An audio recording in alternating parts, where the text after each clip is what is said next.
සුබ දවසක් වෙන්න කියලා ප්‍රාර්ථනා කරනවා ඔයාලා හැමෝටම. ඉතින් අද දවසේ මම හිතුවා විශේෂ දෙයක් කතා කරන්න. ඒක තමයි අපි අපේ මොළයේ සෞඛ්‍යය නැත්නම් මානසික සෞඛ්‍යය හොඳින් තියාගන්නේ කොහොමද කියලා.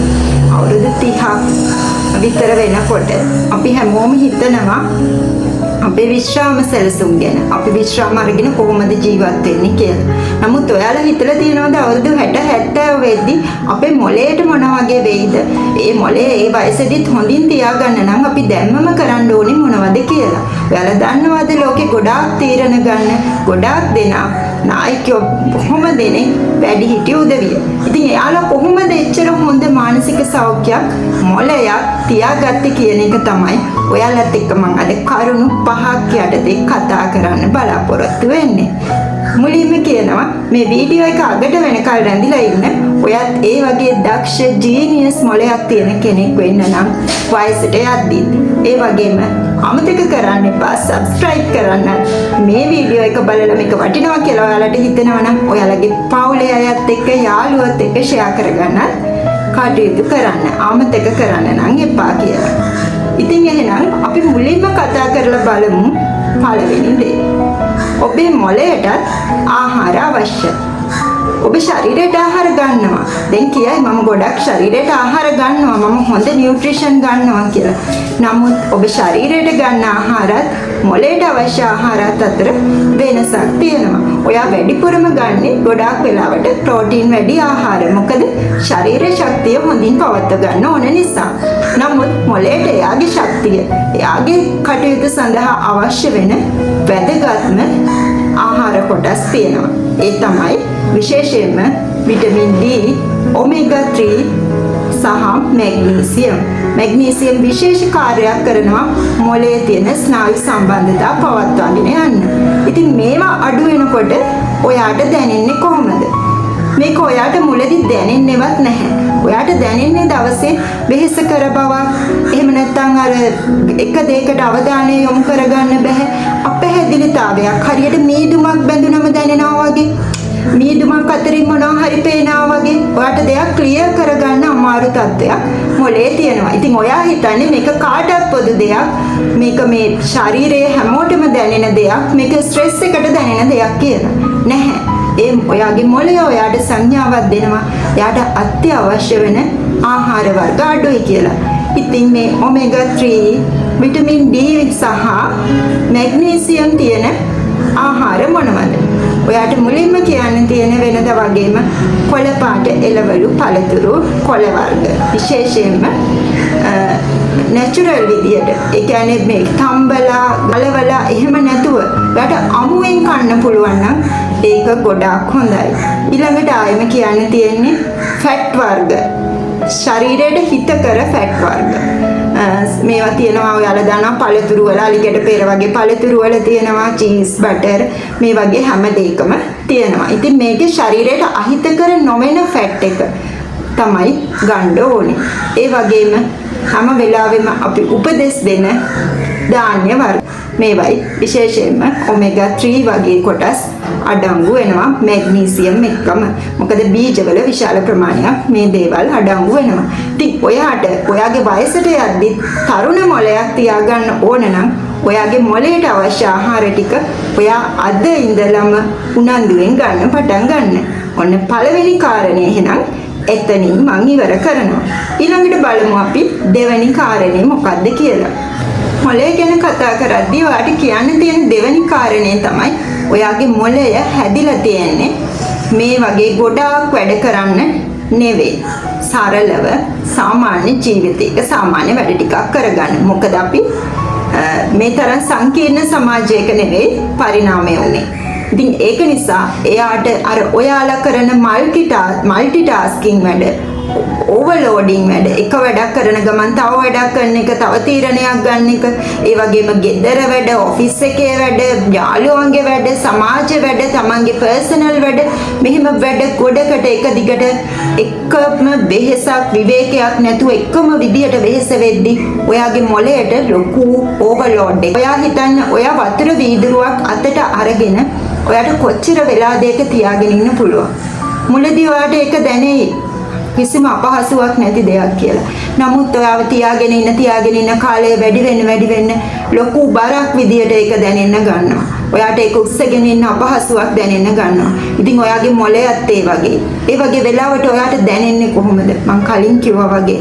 එතෙන්දිත් ඔයාට දැනෙනවා මේ කිසිම දෙයක් කරගන්න බැරි. කිසිම දෙයකට ફોકસ කරගන්න බැරි. ලොකු වෙහසක් ඔයාගේ ඇතුලෙන් දැනෙන්න පටන් ගන්නවා.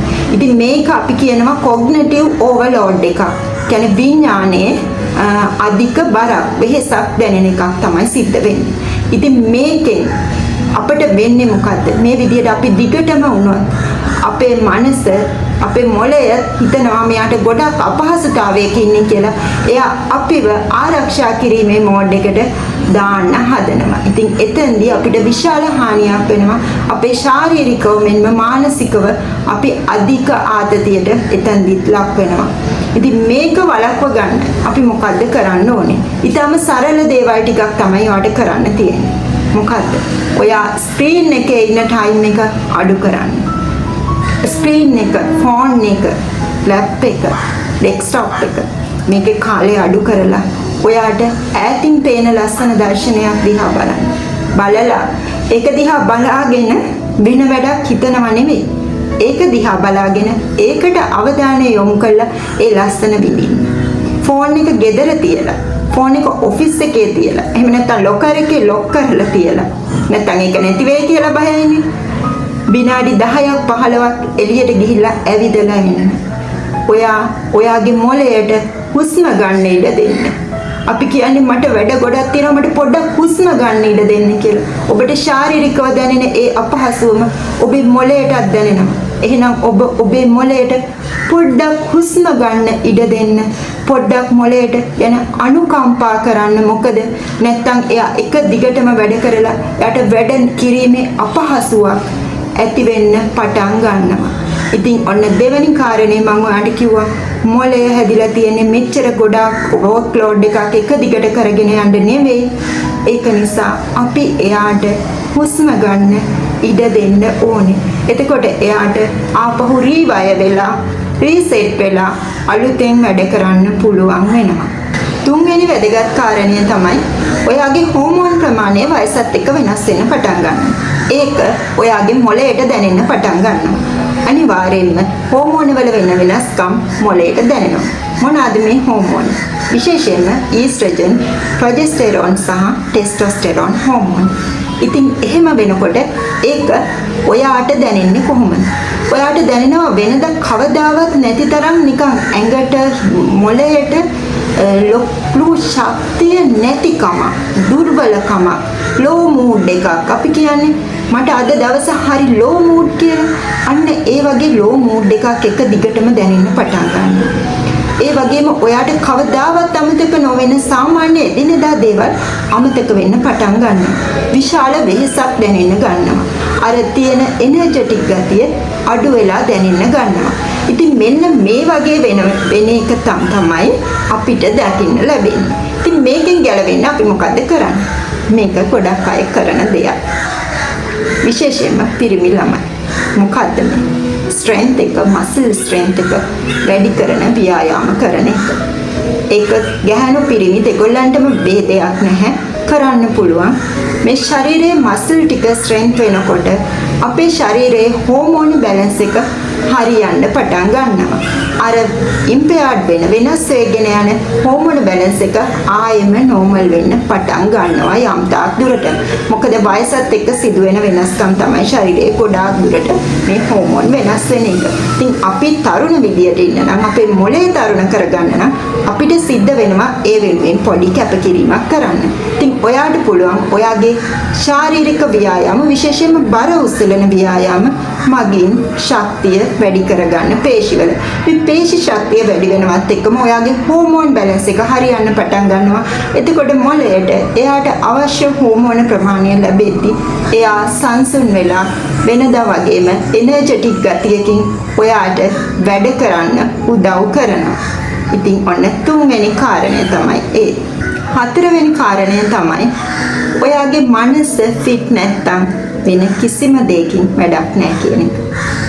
මොකද්ද මම එකෙන් අදහස් කරන්නේ? ඔයාගේ මනස තමයි අපේ මොළය තමයි මුළු ශරීරයේම මුළු ජීවිතේම මෙහෙයුම් මධ්‍යස්ථානය. ඉතින් මෙයා හරියට වැඩ කරන්නේ නැත්තම් මෙයා ෆිට් එකේ සැනසීමෙන් වැඩ කරන්නේ නැත්තම් අපිට කිසිම දෙයක් හරියට කරගන්න බෑ. ඉතින් ඒක නිසා තමයි කියන්නේ ශරීරය කොච්චර නිරෝගී වුණත් මනස නිරෝගී නැති කෙනෙකුට ප්‍රීතිදායක ජීවිතයක් ඉන්නේ නැහැ. ඉතින් මේක සිද්ධ වෙන්නේ ඇයි? අපි එක දිගටම මොළය ගැන හිතන්නේ නැතුව අපේ මනස ගැන හිතන්නේ නැතුව අපි අර মালටි ටාස්කින් වැඩ ගොඩක් එහෙමත් නැත්නම් තේරුමක් නැති වැඩ ගොඩක් අපිලිවලට ගොඩ ගහගෙන එකම වෙලාවේ ගොඩක් කරන්න හදනවා. ඒ වගේම දවසකට අපට කරන්න බැරි තරම් වැඩ ගොඩක් ගොඩ ගහගෙන ඒ ටික කරගෙන යන්න උත්සාහ කරනවා. ඉතින් මේකේ ප්‍රතිඵලයක් විදියට අපේ මනසට ලොකු වෙහසක් දැනෙන්න පටන් ගන්නවා. මේ වෙහසත් එක්කම මොළය එයාව ෂට් ඩවුන් කරන්න පටන් හදනවා. ඒ කියන්නේ එයාට එයාගේ උපරිම කාර්යක්ෂමතාවයෙන් ක්‍රියා කරන එක නවත්තන්න සිද්ධ වෙනවා. මොකද එක දිගටම තියෙන අධික වෙහසත් එක්ක මොළේ හිතලා තීරණ ගන්න හැකියාව අඩු කරලා මොළය ෂට් ඩවුන් වෙන්න පටන් ගන්නකොටම එයා අපිව ගෙනියනවා අපිව ආරක්ෂා කරන ආරක්ෂිත මෝඩ් එකට. ආරක්ෂිත මෝඩ් එක කියන්නේ සර්වයිවල් මෝඩ් එකට ගෙනියනවා. එතෙන්දී එයා සලකලා බලන්නේ අපේ ජීවිතේ පවත්වා ගැනීම. ඉතින් ජීවිතේ පවත්වා ගැනීම සඳහා සර්වයිවල් මෝඩ් එකට වැටෙනකොටම මම හැමදාම කියන දේ තමයි ඔයාගේ මොළයේ ප්‍රීෆ්‍රන්ටල් කෝටෙක්ස් එක ඒ කියන්නේ සිතලා තර්ක කරලා බුද්ධිමය වශයෙන් තීරණ ගන්න කොටස අක්‍රිය වෙලා ඔයාගේ ඇමිග්ඩලා එක ස්වභාවිකවම ආරක්ෂිත මෝඩ් එක ක්‍රියාත්මක කරන කොටස ක්‍රියාත්මක වෙන්න පටන් ගන්නවා. එතකොට ශරීරයේ පුරාම ඔයාගේ හෝමෝන ක්‍රියාකාරීත්වය වෙනස් වෙනවා, ඉන්ද්‍රිය අවයවවල ක්‍රියාකාරීත්වය වෙනස් වෙනවා. ඉතින් එන්න ඒක නිසා තමයි හැම වෙලාවෙම අපි කියන්නේ මොනම දිනකින්වත් ගෙවලා ඉවර කරන්න බැරි වටිනාකම තමයි හිතේ සැනසීම එහෙම නැත්නම් මනසේ සැනසීම කියන්නේ. ඉතින් මේකට මේ මොළය මෙච්චර වේගෙන් දුවන එකට එහෙම නැත්නම් মালටි ටාස්කින් වෙලා යාට ලොකු වෙහෙසක් දැනෙන එක නවත්තන්න අපිට මොනවද කරන්න පුළුවන්? මේක එක දවසින් කරන්න පුළුවන් දෙයක් නෙවෙයි. පැය 24න් කළා ඉවර කරන්න පුළුවන් දෙයක් නෙවෙයි. මේකට නිසි පුහුණුවක් අවශ්‍යයි. නිසි පුහුණුවක්. හොඳට මතක තියාගන්න ඒ දෙකම ඕනේ. මොකද්ද? ඔයා වෙනම වෙලාවක් ඔයාට මෙඩිටේෂන් කරන්න දවසකට විනාඩි 10ක්වත් මෙඩිටේෂන් කියන්නේ මේ ලොකු අපහසුවකින් ගාතාවක් මතුරන එකවත් එහෙම නෙමෙයි. ඔයාගේ හිත එක තැනකට ගෙන ඔයාගේ සිතුවිලි දිහා විනාඩි 10ක් බලාගෙන ඉන්න එක. හැබැයි මේ විනාඩි 10 යනවද කියලා ෆෝන් එකෙන් බල ඉන්න එක නෙමෙයි. ෆෝන් එක පැත්තකින් තියන්න. ඔයාගේ ඉලෙක්ට්‍රික් ඩිවයිසස් ඒවා පැත්තකින් තියලා විනාඩි 10ක් ඔයා වෙනුවෙන් ඔයාගේ මනස වෙනුවෙන් වෙන් කරන්න ඕනේ.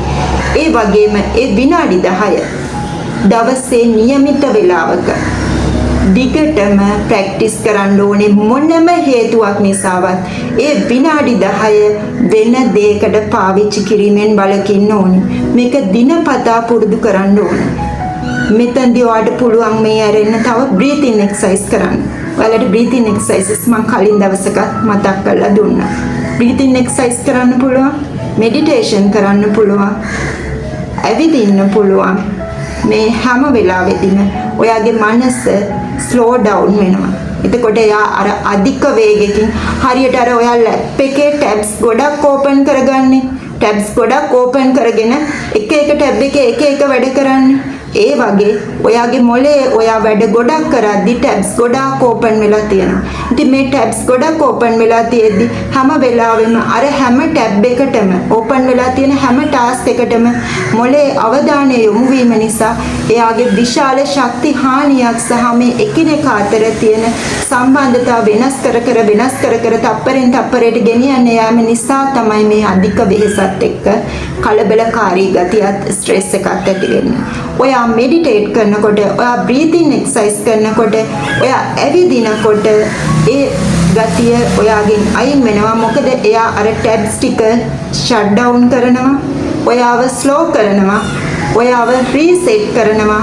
එතකොට ඔයාට ආයෙම ප්‍රබෝධමත් විදියට රීස්ටාර්ට් කරන්න පුළුවන්. හොඳට මතක තියාගන්න නිසි පුහුණුව අනිවාර්ය ජීවිතේ කිසිම මිලකට මේ විනාඩි 10-15 ඔයා වෙන් කරන්න එපා. ඊළඟට මොලේ සම්බන්ධයෙන් ඔයාලට කියන්න යන පස්වෙනි කාරණය. ඉතින් මේ කාරණේ කියන්න කලින් මම ඔයාලට ආයෙත් මතක් කරනවා මගේ channel එක subscribe කරන්න. ඒ වගේම ඔයාගේ යාළුවන්ට නෑදෑයොන්ට තව දන්න කියන හැම දෙනාටම මේ විශේෂ තොරතුරු ඉගෙන ගන්න share කරන්න කියලා. ඉතින් මොළය ගැන කියන පස්වෙනි කාරණය තමයි අපි වයසට යනවත් එක්කම වයස වැඩි වෙනවත් එක්කම අපේ ඔක්සිටොසින් ශ්‍රාවය අඩු වෙනවා. මොකද්ද මේ ඔක්සිටොසින් කියන හෝමෝන් එකෙන් අපිට කරන්නේ? අපිට ආදරය, උණුසුම් සහගත බව, warmth කියන එක දැනෙන්න උදව් වෙන හෝමෝන් එක තමයි ඔක්සිටොසින් කියලා කියන්නේ. ඔයාලට මොහොතකටවත් හිතලා තියෙනවද වයසට යන කට්ටිය වයසක අයට අපි කොච්චර ආදරෙන් කතා කරත් කොච්චර සැලකිල්ලක් දැක්ුවත් එයාලට නිකන් අපි ආදරේ නෑ වගේ දැනෙන ස්වභාවයක් තියෙනවා කියලා. ඒකට හේතුව තමයි එයාලගේ ඔක්සිටොසින් කියන හෝමෝන් එක අඩු වෙගෙන යන එක. ඉතින් මේක ඔයාටත් දැනෙන්න පුළුවන්. ඔයාට ඒක දැනෙන්න පුළුවන් ඔයාගේ යාළුවෝ ගොඩක් අතර හිටියත් ඔයාට කිසි ෆිට නෑ. ඒගොල්ලොත් එක්ක ෆිට නෑ. නිකන් ඒගොල්ලෝ එක තියෙන බැඳීම අර ඇඟින්ම එන බැඳීමක් වෝම්ත් එකක් නෑ වගේ. ඉතින් මේක ඔක්සිටොසින් ප්‍රමාණය අඩු වීගෙන යන නිසා තමයි ඔයාට දැනෙන්නේ. ඉතින් මේක අපි ෆික්ස් කරගන්නේ කොහොමද? මේක ෆික්ස් කරගන්න පුළුවන් අපිට හොඳ සමාජ සම්බන්ධතාවලින්. කොහොමද අපි මේක කරන්නේ? ඔයා කෙනෙක් එක්ක කතා කරද්දී එයාගේ ඇස් දෙක දිහා බලලා, මූණ දිහා බලලා කතා කරන්න. ඒ වගේම ඔයත් එක්ක hina වෙන, විහිළු කරන, ඔයා විදියට පිළිගන්න අය එක්ක වැඩිපුර කාලය ගත කරන්න. දැන් කියයි ඔෆිස් එක ඇතුලේ නම් එහෙම කරන්න බෑනේ කියලා. ඔෆිස් එක ඇතුලේ එහෙම කරන්න බැරි නම් ඔයාට එහෙම කරන්න පුළුවන් අයත් එක්ක ඔයා කතා කරන්න, hina වෙන්න. ඒ වගේම ඔයාගේ හදවතට දැනෙන ඔයාට සමීප අයව හග් කරන්න, බදාගෙන කතා කරන්න.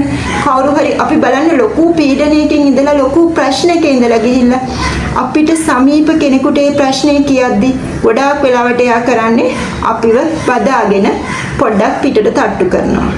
ඒකෙන් අපිට ලොකු සැනසීමක් දැනෙනවා. ඉතින් මේ හග් කරන එක, ඇහැ දිහා බලාගෙන කතා කරන එක, අතින් අල්ලගෙන ඇවිදින එක, විහිළු කරන එක, ඒ වගේම සැනසීමෙන් එකට කතා කර තේ එකක් බොන එක. ඉතින් මේ වගේ දේවල් ඔයාගේ ඔක්සිටොසින් හෝමෝන් එක ශ්‍රාවය කරන ප්‍රමාණය වැඩි කරනවා. එතකොට ඔයාගේ අඩු වේගෙන යන ප්‍රමාණය ආයේ වැඩි වෙලා තියාගන්න පුළුවන්. සමහර විට ඔයා දැනගෙන නොඉන්නේ නැති මෙච්චර දෙයක් ඔයාගේ මොළයට මෙච්චර උදව්වක් ඔයාගේ මොළයට හොඳ සමාජශීලී පුද්ගලයෙක් වීම තුලින් ලැබෙනවා කියලා. ඉතින් හොඳ සමාජශීලී පුද්ගලයෙක්ගේ හොඳ සමාජශීලී මොළයක් ඔයාට තරුණ මොළයක් විදියට තරුණ බව රැකගෙන බුද්ධිමත් මොළයක් වයසට යද්දි ගෙනියන්න ගොඩාක් උදව් කරනවා. ඉතින් මම විශ්වාස කරනවා අද කියලා දුන්නු කාරණා පහම ගැන ඔයා ගැඹුරින් හිතලා ඔයාගේ ජීවිතේ ඉදිරියේදී සැනසීමෙන් ගෙනියන්නේ කොහොමද කියලා තීරණය කරන්න.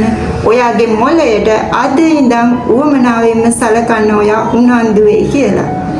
ඉතින් ගිහිල්ලා එන්න. බොහොම ස්තුතියි.